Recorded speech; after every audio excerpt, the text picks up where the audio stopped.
The story begins 2,000 years ago, when a Namek named Piccolo descended to Earth with his comrade Uzuru. Unleashing chaos everywhere, they enslaved multiple nations, so to stop them, a group of monks combined their power and used a technique called mafuba to seal Piccolo inside a water jug. Then they buried this jug deep underground, practically at the Earth's core. We then jump to the year 2018, where a boy named Goku is training with his grandfather Gohan. Although Goku is a master of martial arts, he still loses every time to his grandpa's shadow attack. Gohan uses powerful gusts of wind to strike him, sending Goku flying until he collides with a row of vegetables. Anyway, once Goku is knocked down, Gohan helps him back up and tries to teach him how to generate wind-based energy as well. But so far, all Goku can do is rustle a few leaves. After their training, Gohan heads into the greenhouse and presents Goku with a gift for his 18th birthday. When Goku opens it, he finds an orange-colored orb. Gohan explains that this is a Dragon Ball. There are only 7 Dragon Balls in the whole world, and right now, Goku is holding the one with 4 stars. Goku wonders what it can do, so Gohan tells him, by itself, it doesn't do anything.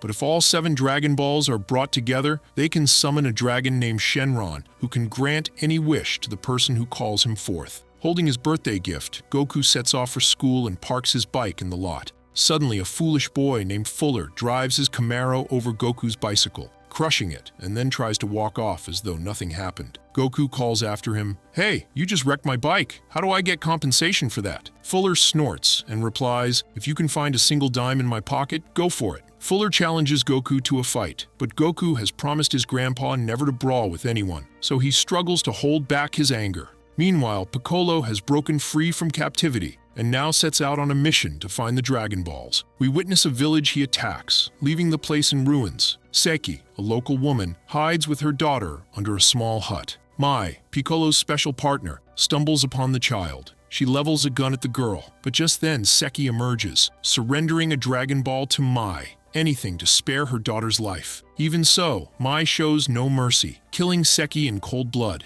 Back at school, Chi-Chi struggles to retrieve an assignment from her locker, only to find it jammed. Goku waits until everyone leaves, then tries using his wind energy trick to help her. Because he still hasn't fully mastered his power, he accidentally pops open all the lockers in the hallway. Panicking, Goku bolts, but Chi-Chi chases after him, asking, "Did you just open every locker here?" Then Chi-Chi reveals that she too is a fighter. She mentions she's having a party at her house that evening and invites Goku to attend. That evening, Goku happily gets ready for her party, deciding to take the Dragon Ball along to impress Chi-Chi. At home, Gohan is busy cooking dinner for them, but Goku sneaks out unnoticed. Arriving at the party, Goku is immediately confronted by Fuller and his buddies, who try to block him from going inside. Hoping to avoid trouble, Goku keeps calm and attempts a peaceful conversation. Yet Fuller refuses to listen. Finally, Goku's had enough of backing down. He uses his fighting skills to break every bone in Fuller's gang, leaving them stunned by his prowess. But then Fuller grabs a metal rod to attack Goku. Goku jumps aside, causing Fuller to smash his own windshield with the rod. Furious, Fuller swings repeatedly, but Goku's reflexes are too quick, and Fuller ends up demolishing his own car.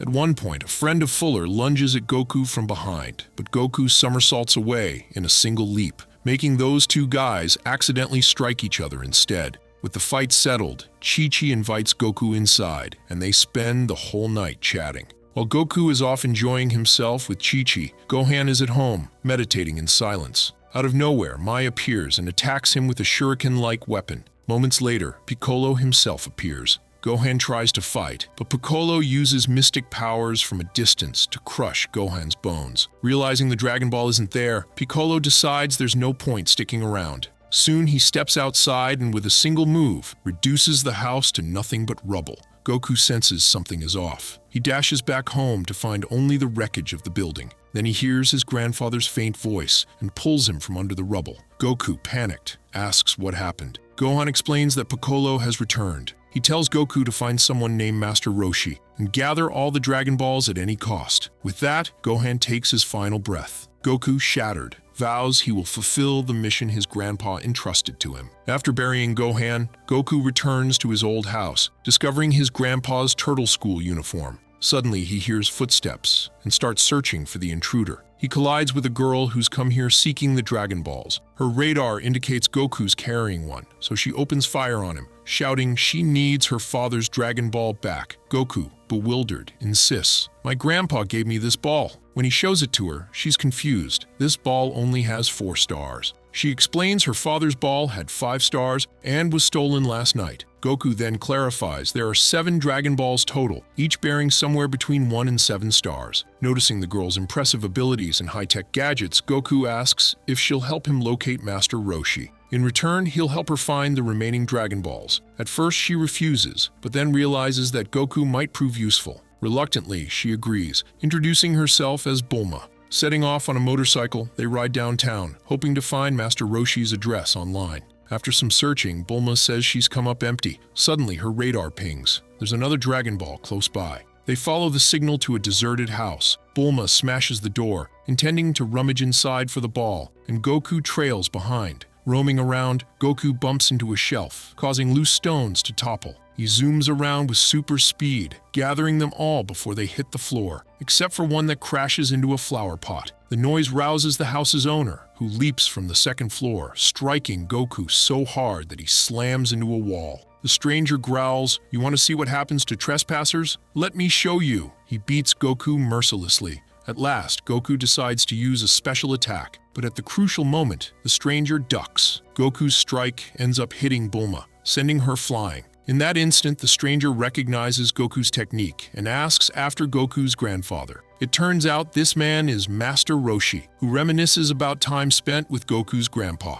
Goku shares the tragic news that Gohan has died and Piccolo has escaped his prison. Hearing this, Roshi goes pale and quickly hunts around for his own Dragon Ball. Goku spots it under a table, picks it up, and hands it to Roshi, who then declares that before the upcoming eclipse, they must gather all the balls. He tells Goku that fate decrees he'll be the one to defeat Piccolo, so he must complete this mission. Master Roshi insists they head to the Stone Temple, where Goku can train further and enhance his powers. Off they go, journeying across a long desert until they reach the temple. Goku finds Chi-Chi practicing with a sparring partner. He greets her, and she expresses her condolences about Gohan. "Are you doing okay?" She then suggests that Goku stay there, as a tournament will be held in a few days. A bit later, Goku rejoins Master Roshi, and Bulma appears to say she's detected another Dragon Ball on her radar. They set out through the desert, accidentally tumbling into a huge crater. Yamcha, a young man, offers them help climbing out, but demands the motorcycle in exchange. Bulma outright refuses, deciding they'll find their own way.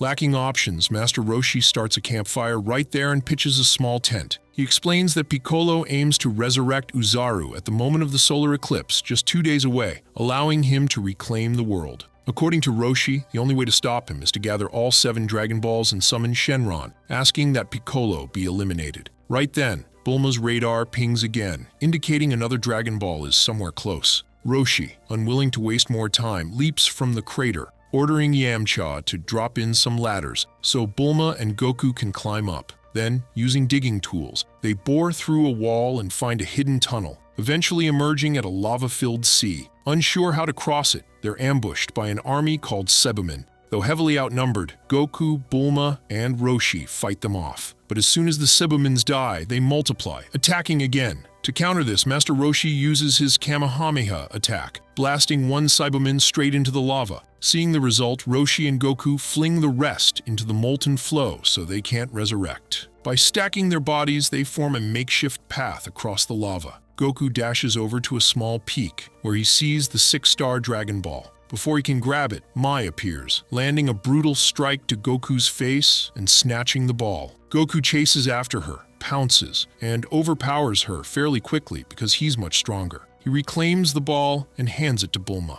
She reminds him there are only 2 days left until the eclipse, so time is running short. Roshi agrees, insisting that Mafuba is their last hope. They return to the temple, where Roshi consults his old master Jay, asking him to craft a special box to imprison Piccolo. Essentially, Roshi plans to sacrifice some of his own spirit energy to forge a container for Piccolo. Meanwhile, the tournament gets underway, with Chi-Chi facing off against Mai, Chi-Chi unaware that Mai is allied with Piccolo. During the fight, Mai slashes a piece of Chi-Chi's skin, collecting a few drops of her blood before slipping away. Sometime later, Goku goes to see Chi-Chi, apologizing for missing her match. Then he heads to Master Roshi's training room, where Roshi intends to teach him the ultimate Kamehameha technique. Roshi demonstrates a small sample, commanding Goku to practice until he can burn up an entire tray of spices with that energy. Goku trains relentlessly all night to no avail. Exhausted, he almost quits and tries lighting the spices with candle flames. Chi-Chi catches him cheating, telling him to focus properly. He takes her advice, meditates, and at last masters the Kamehameha technique. Elsewhere, Bulma is asleep in her room when she hears footsteps in Goku's chamber. She knows all the Dragon Balls are stored there, so she grabs her gun and sneaks over. She sees Chi-Chi exiting Goku's room, concluding that maybe Chi-Chi and Goku were in there together.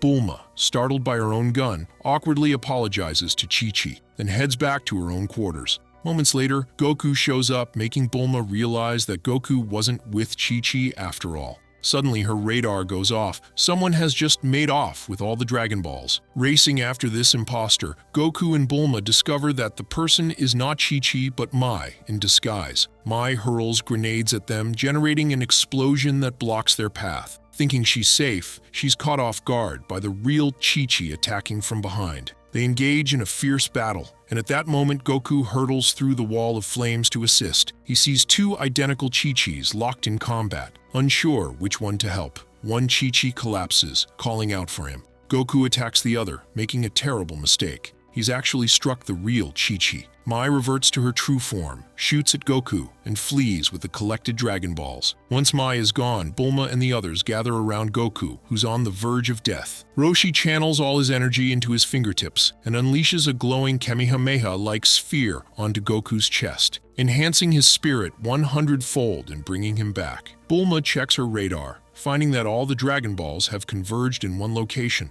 Roshi says that at the Dragon Temple, Shenron will appear before Piccolo. They hurry to their vehicle, but Master J hands Goku a sealed box imbued with Roshi's energy. Box in hand, they dash off to the Dragon Temple. There, Piccolo has placed all 7 Dragon Balls together. Their power activates, and the ground starts cracking, revealing a massive pillar rising from below. Meanwhile, Goku dons his grandpa's turtle school uniform. Yamcha uses their vehicle, launching them airborne, heading for the peak of that pillar. Master Roshi tries to stop the Dragon Balls from activating by releasing his own Kamehameha. Spotting them arrive, Piccolo fires an enormous energy blast. It collides with Roshi's wave, creating a colossal explosion that scatters the Dragon Balls from the statue. The blast also destabilizes Goku and his friend's ride, flinging them down. Piccolo closes in to finish them off, prompting Master Roshi to eye the Mafuba box. Roshi aims to seal Piccolo away, while Goku squares off with Piccolo, declaring, "I will be the one to end you."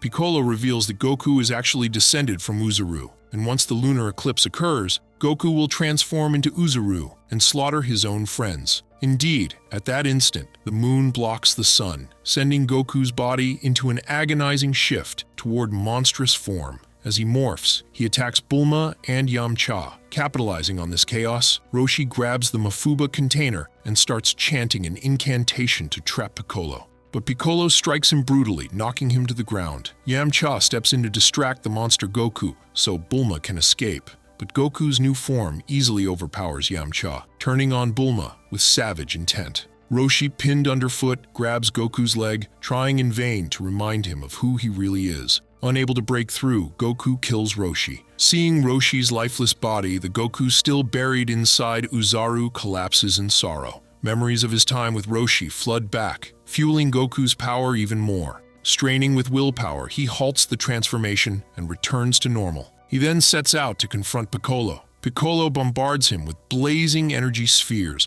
but Goku doesn't back down, whipping up his own gust-based counterattacks. They soar into the air, locked in an epic battle of nearly equal strength, each pushing the other to his limit. In the meantime, Mai fires a shot at Bulma's head, toppling her into a cavern. Bulma struggles up, returning fire once her ammo runs dry, so she pretends to surrender, telling Mai she'll hand over all the Dragon Balls. Abruptly, Bulma activates her super pod, morphing it into a motorbike. Mai ducks, avoiding the bike's charge, and attempts another assault. Out of nowhere, Yamcha appears, taking Mai out from behind. High atop the pillar, Goku gathers every last shred of energy, forming one final blazing sphere. He surges through Piccolo's volley of blasts, smashing right into him. At last, using the Kamehameha taught by Master Roshi, Goku obliterates Piccolo. In the aftermath, with Piccolo gone, Goku and his friends gather around Roshi's body. They decide to use the Dragon Balls to bring Roshi back to life. Goku sets them all before the statue, instantly summoning the legendary dragon, Shenron. The group requests that Roshi be resurrected, and Shenron grants their wish. The moment Roshi returns to life, the Dragon Balls scatter once more in different directions. So, how'd you like this bizarre Dragon Ball Z movie? Let me know your thoughts in the comments.